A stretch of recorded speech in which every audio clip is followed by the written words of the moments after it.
छतरपुर जिले में 2 दिन पहले जो बारिश का मंजर था उसने तमाम ऐसी तस्वीरें सामने लाई जिनमें कई जगह तो ऐसी स्थिति बन गई कि लोग जीवन यापन कैसे करें, ये भी एक सवाल उनके लिए खड़ा हो गया है। अभी हम मौजूद हैं छतरपुर जिले के संजय नगर में।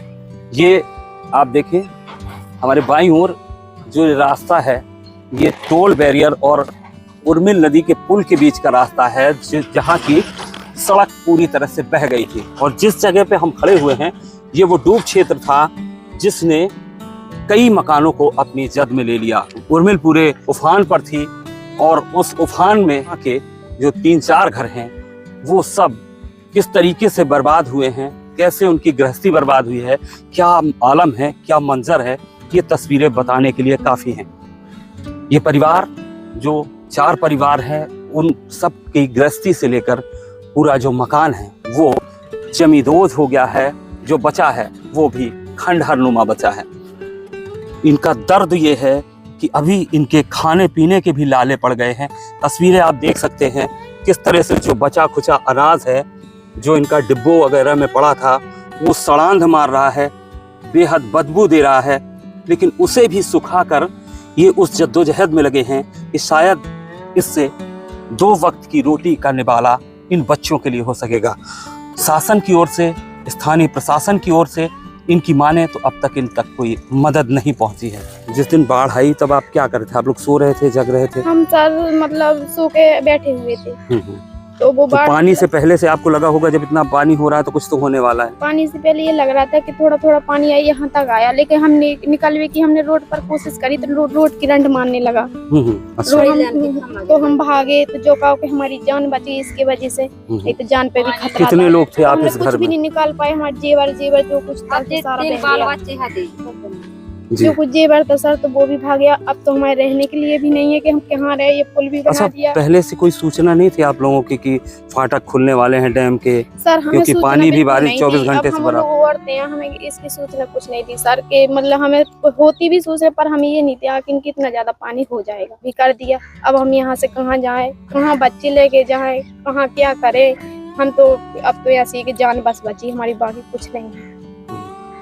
ये एक बहुत बड़ा सवाल है इनके साथ। इनके तो ये घर की तस्वीरें भी हम आपको दिखला रहे हैं। आप देखिए किस तरीके से पूरा सामान बिखरा पड़ा है, बह गया है।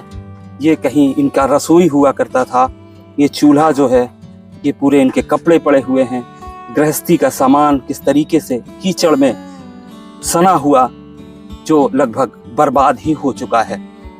इस घर के जो वाशिंदे हैं उनके जहां रोजी रोटी के लाले पड़े हुए हैं तो वहीं यह भी उनका सवाल है कि अब जब यहाँ पुल बना है तो किस तरीके से अब उनका यहाँ रहना हो पाएगा। आप देख सकते हैं इनका जो इलेक्ट्रिक बोर्ड है, उनके सारे गृहस्थी का सामान है, वायर है, इनके जो मोटर पंप के या जो भी सामान है किस तरीके से यहाँ पड़ा हुआ। कीचड़ अभी भी यहाँ दलदल नुमा है, हम अंदर जा भी नहीं सकते। ये बगल का आशियाना भी आप देख लीजिए। और अब जो सबसे बड़ा इन परिवारों पे संकट है वो ये है कि अब ये जो बह चुका है वो तो ठीक है, लेकिन इनके आशियाने का क्या होगा? क्योंकि जब भराव क्षेत्र हुआ ये तो अब पानी का निकास नहीं हुआ। तो ये सामने जो तस्वीरें आप देख रहे हैं, पिछले 2 दिन से ये मार्ग जो लौकुश नगर छतरपुर मार्ग है वो बंद इसलिए था क्योंकि पूरा जितने में आप लाल कलर की ये मुरम देख रहे हैं वो एरिया है जो पूरा रोड बह चुका था। और अब यहाँ पाइप डालकर एक वैकल्पिक पुल बना दिया गया, पुलिया बना दी गई। तो यानी कि अब जो पानी बहेगा या बारिश होगी या डैम के फाटक खुलेंगे तो बगल की पुलिया के साथ साथ इन पाइपों से भी पानी आएगा तो दोबारा ये घर डूबेंगे। तो आखिरकार अब ये गरीब जो यहाँ के निवासी हैं ये जाएं तो जाएं कहाँ? ये बहुत बड़ा संकट इनके लिए उठ खड़ा हुआ है। बारिश के बाद हुई बाढ़ के कहर का शिकार एक और घर। ये तस्वीरें भी आप देखिए किस तरीके से गृहस्थी का जो सामान है वो पूरा बिखरा पड़ा है, बह गया है। जो रह गया है वो किसी काम का नहीं। ये तस्वीरें यहाँ की बदहाली को बयां कर रही हैं। जो बारिश आई वो इस परिवार के लिए और इनके साथ जो अन्य परिवार हैं इस एरिया में रहने वाले, उनके लिए ये कहर बनकर आई। मकान किस तरह से जमींदोज हुआ है वो तस्वीरें भी बयान कर रही हैं। बड़े बड़े जो ड्रम हैं वो भी फट गए बहाव के कारण, ये किसी काम के नहीं रह गए और इनके अंदर जो अनाज था वो भी सड़ गया। ये परिवार भी बेहद परेशान है क्योंकि अब इन्हें 2 जून की रोटी के लिए भी मदद की दरकार है।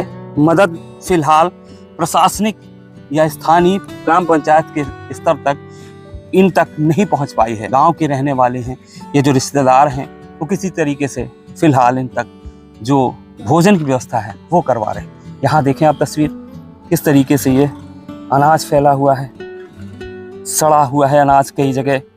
ये गृहस्थी के इनके जो पानी के बर्तन हैं वो भी अभी भी कीचड़ से सने हुए हैं। ये इस तरीके से इन्हें भोजन आया है जो इनके रिश्तेदारों या पड़ोसियों के द्वारा, उससे किसी तरह से पेट भरा रहा है। ये जो आप देख सकते हैं चूल्हा है, 2 जून की रोटी इस परिवार में हंसी खुशी के साथ जब घर की महिलाएं बनाती थी तो पूरा परिवार बैठकर खाता था, लेकिन आज परिवार किस तरीके से यहाँ बैठा हुआ है वो तस्वीरें भी आप देखें। ये गृहस्थी का इनका कमरा कीचड़ और दलदल से सना हुआ है। आप तस्वीरें देखें इस तरीके से ये बर्बादी का आलम है जो बारिश के कहर के बाद नदी उफान पर आई और फिर ये तस्वीरें सामने आ गई जिसने 3 से 4 ये परिवार पूरी तरह से बर्बाद कर दिए हैं। इनके ये कपड़े देख सकते हैं, बहुत से बह गए, जो बचे हैं वो किस तरीके से यहाँ एक चारपाई में रखे हुए हैं। तो कुल मिला के जो सारी तस्वीरें हैं वो इनका दर्द बयां कर रही हैं, चाहे वो अनाज हो या इनकी गृहस्थी हो, वो पूरी तरीके से बर्बाद हो चुकी है। और अब हालात ये हैं कि ये सिर्फ याचना कर सकते हैं, ये सिर्फ मदद की दरकार कर रहे हैं जो अब तक हाल फिलहाल इन तक नहीं पहुंच पाई है। कोई खाने के लिए कोई व्यवस्था नहीं है। नाम क्या है आपका? अंतु। अंतु जी, अंतु कुशवाहा। क्या हुआ था दादा? अचानक पानी आया, क्या कर रहे थे आप? है हम बाल बच्चे लेके भागे और हमने कोई सामान नहीं उठा पाया है, सब बह गया।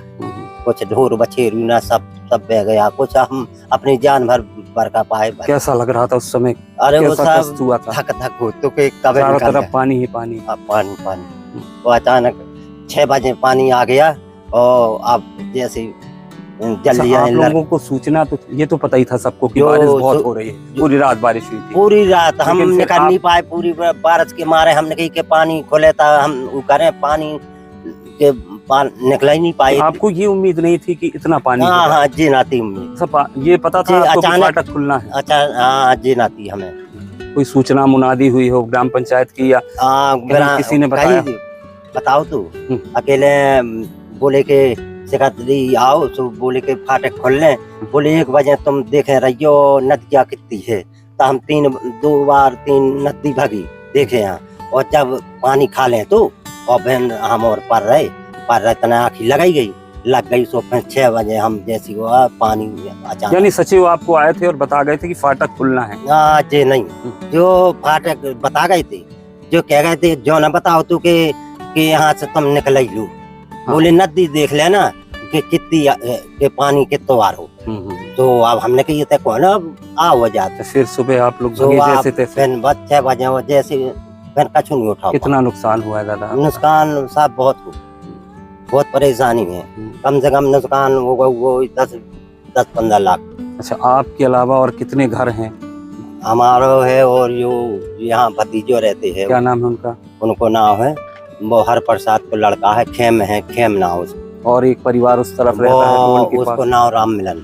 यानी 3-4 परिवार हैं? कितने परिवार? हाँ 3-4 परिवार, 4 परिवार। मकान भी चले गए 2 ठज्जा और डेरा भी चले गए, 50,000 रुपया भी चले गए और नाज सामान भी चले गया है, नाज भी नुकसान हो गया, खाने पिए की दवाई सब कुछ नुकसान हो गया। अभी तक कोई और बजरी भी बहा गई 5-6 ठिलजा, सब कुछ बहा गया है जितने गिरे है। तो अभी तक यहाँ कोई अधिकारी कोई नहीं आया है। कोई आश्वासन देने कुछ भी? काल भी आए थे सो हमें जानकारी नहीं है, कुछ नहीं आए भारतीय। क्या था आपका टेंट का सामान? टेंट का सामान था, 65 की सौदा दुकान की डब्बा हटा के सब डब्बा 100 पेज मिठाई वाला सब बहा गया। वो 2 ही मकान टूट के सरिया सीमेंट सब बहा गया।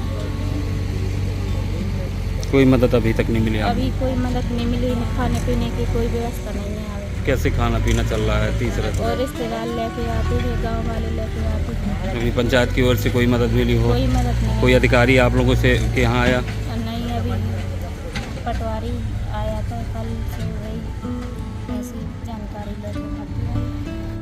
मेरी दाहिनी ओर एक मकान है जिस पानी के सैलाब में पूरी तरह से नेस्तनाबूद हो गया, गृहस्थी खराब हो गई।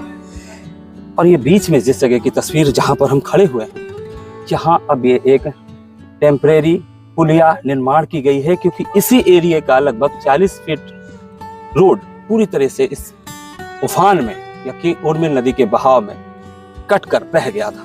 2 दिन से छतरपुर लोकुश नगर मार्ग भी बंद था। अब ये पुलिया बना दी गई है। ये खंभा भी देख सकते हैं, इलेक्ट्रिक का बड़ी लाइन है, ये भी पूरी तरह से झुक चुका है। लेकिन अब ये पुलिया बनाई गई है तो ये मकान जो बर्बाद हो चुके हैं, इनके बाशिंदे अब ये कहाँ जाएंगे? क्योंकि अब जब ये पुलिया है तो जैसे ही भराव आएगा, जैसे ही डैम में पानी ज़्यादा आएगा, तब फिर से यही हालात बनेंगे।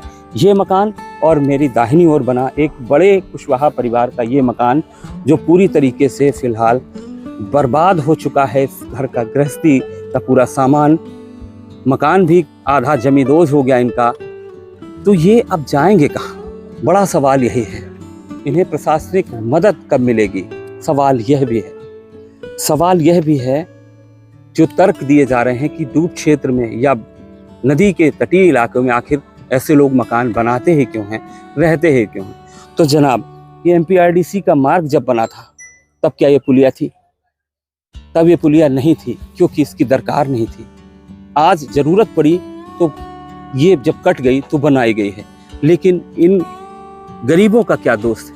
अब इनने जब मकान बना लिया है, लेकिन अब ये पुलिया इन मकानों के लिए कभी भी सैलाब बन जाएगी, जब भी नदी उफान पर आएगी। ऐसे में प्रशासन इनके लिए क्या विकल्प खड़े करता है? किस तरीके से इन्हें आशियाने मिलते हैं, या क्या इनके रोजी रोटी के लिए मदद की जाती है? ये बड़ा सवाल है। बुंदेलखंड 24/7 के लिए छतरपुर से राजेंद्र सिंह। खबरों की दुनिया से लेकर संघर्षों की कहानी तक, क्षेत्रीय खबर और संस्कृति के संग बुंदेली माटी से बना एक अंग। बुंदेलखंड 24/7, स्वतंत्र बुंदेलखंड, सफल बुंदेलखंड।